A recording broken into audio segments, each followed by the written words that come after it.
भाव से ही तो प्रभु मिलते हैं। मीराबाई का कितना प्रगाढ़ भाव था कि स्वयं द्वारिकाधीश को ऐसा नहीं था कि उन्हें इससे पूर्व साक्षात्कार न हुआ हो। उन्हें रात दिन प्रभु की अनुभूति ही तो रहती थी, रात दिन प्रभु के ही रंग में रंगी रहती थी। तभी तो भला अगर संसार के ऊपर आधार होता तो क्या वो चित्तौड़ को छोड़कर पूरे विश्व का भ्रमण करती? नहीं, उन्हें फिर पुरुष की आवश्यकता पड़ती। होता है ना, कई लोग कहते हैं नहीं हम भक्ति में अकेले नहीं कर सकते भक्ति ना, किसी का साथ होना चाहिए, गृहस्थ जीवन होना चाहिए। देखिए, सबसे पहले ये प्रयास करें कि गृहस्थ जीवन में रहकर ही भक्ति करें। लेकिन जब आपका प्रगाढ़ अटूट विश्वास है और जब जगन्नाथ पर आधार है तो फिर किसी की आवश्यकता नहीं है आपको। फिर ये केवल थोती बात है कि फिर आपको किसी की आवश्यकता पड़े। फिर तो स्वयं प्रभु ही आपको हर जगह, हर प्राणी में बसे हुए, रमे हुए नजर आएंगे। जहां जाओगे केवल हरि ही दिखाई पड़ेंगे। तो फिर हरि से भिन्न आप हैं ही कहाँ? फिर आपको दो की आवश्यकता नहीं। फिर एक समय ऐसा आएगा कि उसी में आप मिल जाएंगे।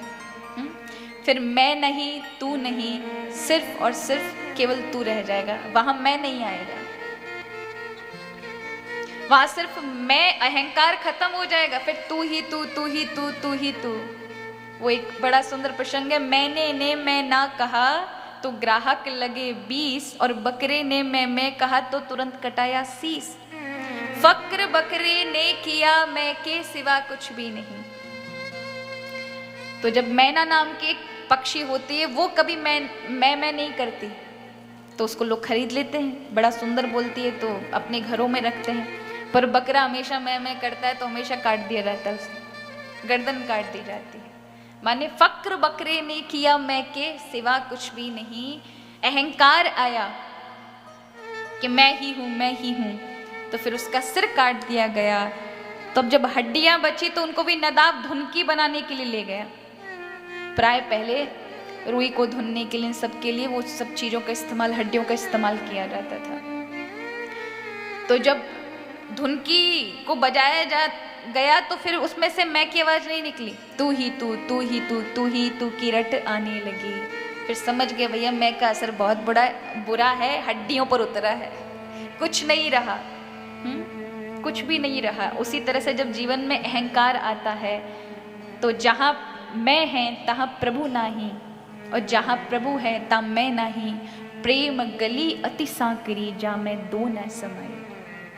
केवल एक ही आ सकता है, या तो आपका अहंकार, या तो आपका मेरापन, मेरा ये, मेरा परिवार, मेरा संसार, मेरी वस्तु, या फिर केवल प्रभु आ सकते हैं।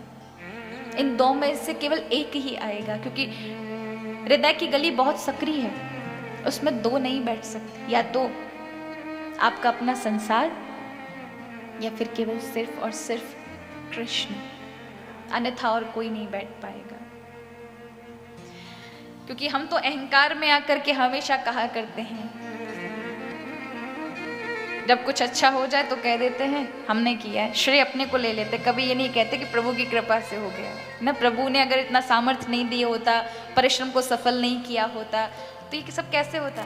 जब अच्छाई लेने की बारी आती है तो हम अपना अपना कहते हैं मैंने किया। जो बुरा हो जाए तुम्हारा तुरंत पार्टी बदल देते हैं, नहीं ये तो मैं कर ही नहीं सकता, ये तो भगवान ने पता नहीं कौन से जन्म का वैर निकाला है। आज ये वायरस हो रहा है ना, तो इस पर भी हम भगवान को ही कोसते हैं, पता नहीं परमात्मा ने क्या कर दिया, कहाँ है ईश्वर, वो कहाँ है वो भगवान, ये सब उसके करा धरा है, ऐसा ही बोलते हैं।